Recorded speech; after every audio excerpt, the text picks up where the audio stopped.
जय हिंद साथियों, good morning. आज का ये वीडियो क्लास 10 वालों के लिए बहुत ही महत्वपूर्ण है। जो भी बच्चे 2026 में एग्जाम देने वाले हैं उनके लिए महत्वपूर्ण है कि ऐसे प्रश्न बोर्ड एग्जाम में देखने को मिलता है और 2026 में भी ऐसा प्रश्न आपको देखने को मिलेगा। तो आज हम लोग इसको किस तरीका से समझेंगे कि ऐसे कोई भी प्रश्न अगर आपके सामने आता है तो बिना किसी हेजिटेशन के आप उसको अच्छे तरीका से सॉल्व कर पाए और आपको पूरा में पूरा नंबर मिल जाए। तो हम लोग आज के जो प्रश्न है हम लोग सिद्ध करने वाले हैं कि √5 एक अपरिमेय संख्या है। सिद्ध कीजिए कि √5 एक अपरिमेय संख्या है, ठीक है। और ये जो है क्लास 10 के लिए वेरी वेरी इंपॉर्टेंट है, जो बच्चे 2026 में एग्जाम देने वाले हैं, ठीक है। तो बिना देरी के हम लोग आज की क्लास को स्टार्ट करते हैं। हम लोग को सिद्ध करना है कि √5 एक अपरिमेय संख्या है। अब यहाँ √5 की जगह पे √2 हो सकता है, √3 हो सकता है, कोई भी संख्या आ सकता है, ओके। तो अगर इसको सिद्ध करना है तो सबसे पहले आपको क्या करना होगा भाई, सबसे पहले यहाँ मानना होगा। माना √5 एक, हम लोग विरोधाभास प्रमेय का उपयोग करके सिद्ध करते हैं। तो अगर अपरिमेय सिद्ध करना है तो इसका उल्टा परिमेय माना √5 एक परिमेय संख्या है, ओके। आप सब भी लिखते चलिए, आप सब भी लिखिए। √5 एक अपरिमेय संख्या है, ठीक है। जब ये अपरिमेय संख्या है तो इसको हम लोग लिख सकते हैं, इसलिए P/Q बराबर के √5, ठीक है। तो P और Q के बारे में कुछ बात हम लिख देते हैं, जहां P, Q belongs to integer, यानी P और Q पूर्णांक है, ठीक है। तथा P, Q सहअभाज्य संख्या है। सहअभाज्य संख्या कहने का मतलब इसके अंदर कोई जो है उभयनिष्ठ गुणनखंड नहीं है एक के अलावा। अगर कोई उभयनिष्ठ गुणनखंड हो सकता है तो केवल एक है, इसके अलावा दूसरा कोई उभयनिष्ठ गुणनखंड नहीं। सहअभाज्य संख्या है,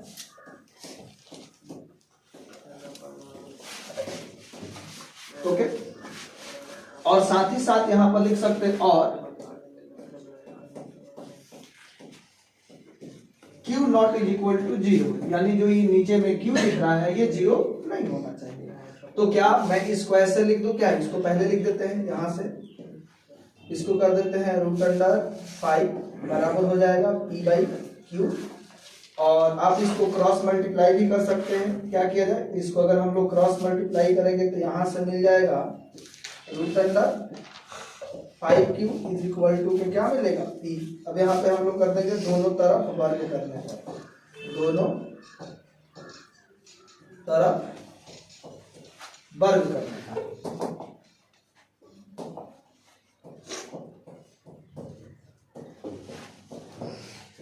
तो जब दोनों तरफ वर्ग यहाँ से करेंगे तो √5 का तो वर्ग 5 हो जाएगा और Q का वर्ग करेंगे, इसमें स्क्वायर करेंगे तो Q² हो जाएगा और इधर P का करेंगे तो P² हो जाएगा। इसको मान लेंगे समीकरण 1, ठीक है।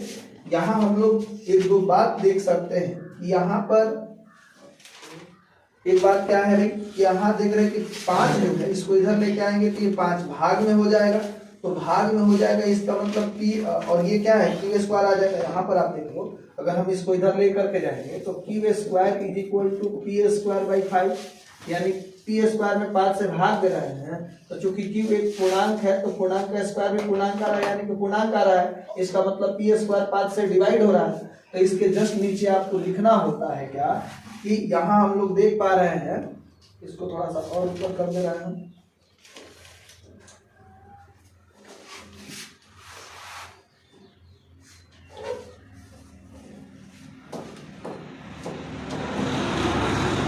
यहाँ आप लिख सकते हैं, यहाँ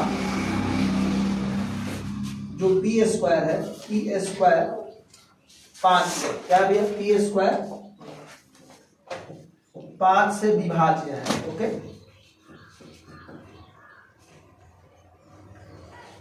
पांच से विभाज्य है, इसलिए P भी 5 से विभाज्य है। अगर P² 5 से विभाजित है तो P भी 5 से विभाजित होगा। यहाँ तक कोई दिक्कत नहीं है। अब यहाँ से मान लेते हैं जब यहाँ पर 5 रहेगा तो इधर p के जगह पर मान लेते हैं 5c। क्या करते हैं, माना p इक्वल टू 5c, जहां c एक पूर्णांक है। c क्या है, एक पूर्णांक है। ओके, समझ पा रहे हैं, यहाँ c क्या है, एक पूर्णांक है। तो c एक पूर्णांक हो गया। अब हम लोग बात करेंगे भाई कि जो ये मान रहे हैं हम p बराबर 5c, p बराबर 5c का मान समीकरण 1 में रखेंगे। यहाँ पर हम लिख देते हैं, तो लिख देते हैं p इक्वल टू 5c का मान कहाँ रखने पर भैया, समीकरण 1 में ओके। अगर इसका मान अगर यहाँ पे हम लोग रख रहे हैं तो क्या मिल जाएगा भैया, रखने तो ये जो p के जगह पर 5c रखना है, इधर कितना है भैया 5q², और इधर p का मान हम 5c रख रहे हैं, तो यहाँ पर p के जगह पर हम रख देते हैं क्या 5c। चूंकि यहाँ p का स्क्वायर है तो इसका भी क्या हो जाएगा, स्क्वायर हो जाएगा। समझ पा रहे होंगे, बोलिए, कोई दिक्कत नहीं है। अब हम लोग क्या कर रहे हैं, यहाँ से हम लोग लिख सकते हैं 5q² बराबर इधर हो जाएगा। अगर हम इस 5 का स्क्वायर करेंगे तो क्या मिल जाएगा, 5 का स्क्वायर 25, और c का स्क्वायर हो जाएगा c। सही, तो अगर इस 5 से कटाएंगे तो ये हो जाएगा 25। तो यहाँ से मिल गया क्या कि q², यहाँ से क्या हो गया, इसलिए q² बराबर ये 5 बचा है तो 5c²। तो ये जो 5 है इसको इधर लेकर के आएंगे, लाएंगे ना, तो ये 5 इधर लाएंगे तो q² डिवाइड होगा। तो हम लोग यहाँ पर लिख सकते हैं, यहाँ q² 5 से क्या है भैया, विभाज्य है। विभाज्य है चाहे विभाज्य है, एक ही बात है, विभाज्य है। इसलिए q भी 5 से विभाज्य है। q भी क्या है, 5 से विभाज्य है। ओके, यहां तक कोई दिक्कत नहीं। तो आप देख रहे हैं यहाँ जो p है, p जो है वो 5 से विभाजित है, यहाँ q जो है वो 5 से विभाजित है। यानी आप यहाँ पर ये कहना चाहते हैं, समीकरण 1 और 2 को अगर ध्यान से देखा जाए तो समीकरण 1 से p जो है वो 5 से डिवाइड हो रहा है, समीकरण 2 से, इसको हम समीकरण 2 मान लेते हैं, तो समीकरण 2 से जो q है वो किससे डिवाइड हो रहा है भैया, q जो है वो 5 से डिवाइड हो रहा है।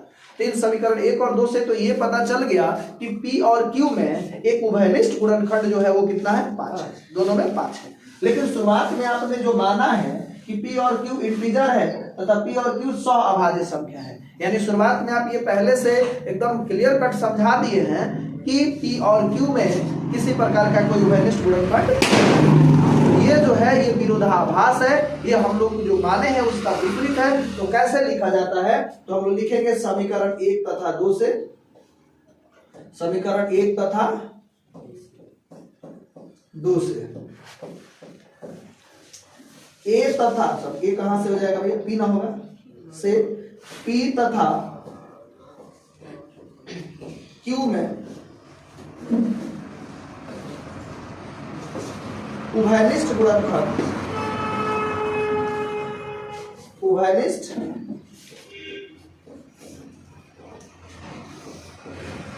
गुणनखंड 5 है, जो विरोधाभास है, जो क्या है, जो विरोधाभास है। यहां से लिख सकते हैं जो विरोधाभास है। अतः हमारी मान्यता क्या है, अतः हमारी मान्यता, जो माने हैं वो क्या है, अतः हमारी मान्यता गलत है, इसलिए √5 एक अपरिमेय संख्या है। क्या है भैया, अपरिमेय संख्या है। ओके, ये बात आप समझ गए होंगे। इसी के हम एक प्रश्न को एडिट करके आपको समझा देते हैं ताकि आप इस बात को अच्छे तरीका से समझ पाए। अगर मान लेते हैं कि इस √5 के जगह पर कोई दूसरा नंबर आ जाए, √5 के जगह पर मान लेते हैं कि √3 आ जाए, तो क्या करना है? अगर √5 के जगह पर √3 आए तो प्रोसेस जो होगा वो सेम होगा। एक टाइप का ये है। कल हम लोग दूसरे टाइप का, जैसे 5 + 2√3 आ जाए या 3 + 5√2 आ जाए, चाहे 2√5 आ जाए, यानी दो टर्म जुड़े होंगे तो उसको कैसे बनाएंगे तो कल के वीडियो में देखेंगे। लेकिन आज जो है इसको हम चेंज करके देख लेते हैं। अगर मान लेते हैं कि इसके जगह पर ये जो आप रूट देख रहे हैं, इसके जगह पर अगर मान लेते हैं क्या आ जाए, √3 क्या आ जाए भैया, √3। इसको हम लोग कैसे सोल्व करेंगे भाई, इसको देख लेते हैं। तो जब ऐसा बात आए हम लोग कुछ नहीं करेंगे, तो यहाँ पर जो माने हैं उसको केवल थोड़ा सा चेंज कर देंगे। तो ये क्या हो जाएगा, ये हो जाएगा आपके पास √3। क्या मिलने वाला है, √3। तो हम लोगों ने मान लिया कि √3 एक परिमेय संख्या है। फिर यहाँ से हम लोग क्या चेंज कर सकते हैं, जो 5 है इसके जगह पर हम लोग कर देंगे, ये वाला जो 5 है इसके जगह पर क्या करने वाले हैं, जहां जहां 5 है उसको चेंज करना पड़ेगा। बनाना बहुत ही इजी हो जाएगा। जैसे अगर ये सारा जहां जहां 5 है उसको आपने चेंज कर लिया, ठीक है, जहां जहां भी 5 है इसको पूरा ही मिटा देते हैं, ठीक है, फिर से इसको बनाया जाएगा।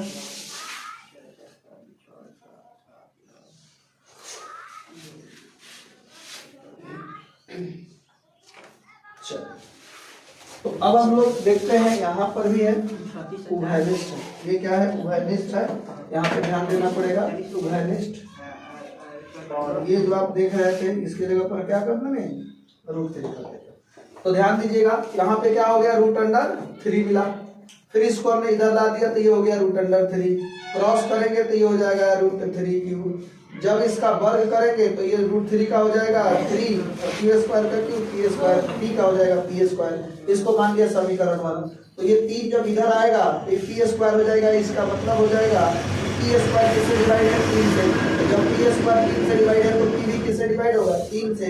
तो ये अब हम लोग देखेंगे, चूंकि यहाँ पे 3 है तो p = 3c मानेंगे। तो ये p है ना, तो p बराबर क्या मान लेंगे, 3c। यहाँ 5 रहता, 5 था तो 5 से माने, 3 है तो 3c मानेंगे। ओके, यहाँ अगर 7 होता तो क्या मानते, 7c मानते, ठीक है। फिर इधर लेके आएंगे और p = 3c का मान समीकरण 1 में रखने को। तो ऑलरेडी समीकरण 1 में इधर क्या है भैया, तो 3q² है, और इस p के जगह पर हम पुट कर देंगे क्या, 5 में 3c। 3c, क्योंकि इसका स्क्वायर है तो हम लोग इसका भी स्क्वायर करेंगे। तो ये कितना मिलेगा भाई, तो यहाँ पर आपके पास हो जाएगा 3, तो 3q² रहेगा ही रहेगा, 3×3 = 9, और c का है तो c²। इसको घटाएंगे तो 3×3 = 9, तो यहाँ से हो जाएगा q² = 3c²। इसको हमने मान लिया समीकरण 2। अब समीकरण 2, तो यहाँ पर देख रहे हैं कि ये 3 इधर आएगा तो इसको डिवाइड करेगा, गुणा में इधर इधर भाग में आएगा। इसका मतलब q² क्या हो रहा है, 3 से विभाज्य है, तो इसलिए q भी किससे विभाजित होगा, 3 से। तो यहाँ पर फिर आप देख रहे हैं कि शुरुआत में आपने बोला था कि p और q जो है वो स्वअभाज्य संख्या है। दैट मीन्स p और q में किसी प्रकार का कोई उभयनिष्ठ गुणनखंड नहीं है। क्योंकि आप साबित यहाँ कर दिए हैं कि q में भी p में भी 3 से भाग लग रहा है और q में भी 3 से भाग लग रहा है। इसका मतलब p और q में 3 जो है एक उभयनिष्ठ गुणनखंड है। अतः हम लोग क्या लिख सकते हैं, समीकरण 1 तथा 2 से p तथा q में उभयनिष्ठ गुणनखंड 3 है। यहाँ पर क्या हो जाएगा, उभयनिष्ठ गुणनखंड 3 है।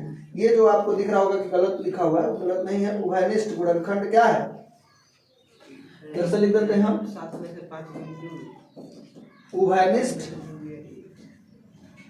उभयनिष्ठ गुणनखंड क्या है, 3 है। अतः जब ये हम लोगों ने साबित कर दिया कि p और q में उभयनिष्ठ गुणनखंड क्या है, 3 है, और शुरुआत में हम लोग माने हैं कि p और q स्वअभाज्य संख्या है, इसका मतलब जो हम लोगों ने माना है वो क्या है, गलत है। तो अतः हमारे मानने का गलत है, इसलिए √3 जो है एक अपरिमेय संख्या है। इस तरीका से हम लोगों ने सिद्ध कर लिया। तो अगर आप स्क्रीनशॉट लेना चाहते हैं तो इसका भी स्क्रीनशॉट ले लीजिए। हम लोगों ने शुरू में क्या देखा भाई, शुरू में हम लोगों ने देखा भैया कि √5 एक अपरिमेय संख्या है, उसको यहाँ पर हम लोगों ने प्रूफ किया है। आप इसका स्क्रीनशॉट ले सकते हैं, ठीक है। उसके बाद दूसरा जो हम लोगों ने देखा क्या भैया, √3 अपरिमेय संख्या, इसको हम लोगों ने देखा, इसका भी हम लोग स्क्रीनशॉट ले लीजिएगा। चलिए कल के वीडियो में हम लोग बात करेंगे कि यहाँ पे अगर 2 + 3√5 हो जाए, यानी 2 टर्म प्लस में रहेगा, तो उसको कैसे हम लोग सीड करेंगे, और इससे बहुत इजी वे में उसको हम लोग सीड करेंगे, ठीक है। और मैंने जो आपकी क्लास 10 का एक्सरसाइज है 1.3 उसको भी बना दिया। अपना जो चैनल है 4G मैथमेटिक्स क्लासेस, वहां पर क्लास 10 के मैथ का एक प्लेलिस्ट बना है, वहां पे प्रत्येक दिन एक वीडियो जाता है एक एक्सरसाइज का। जैसे 1.1 एक दिन में बनेंगे, 1.2 एक दिन में, 1.3 एक दिन में, तो 3 दिन हमने पढ़ाया है और 3 एक्सरसाइज कंप्लीट कर दिया है, 1.1, 1.2 और 1.3। अगर वो वीडियो आपने नहीं देखा है तो हमारे यूट्यूब चैनल पर जा करके प्ले लिस्ट में आप खोल सकते हैं, क्लास 10 का जो मैथ है वहां से आप सारी चीजों को पढ़ सकते हैं। Thank you so much.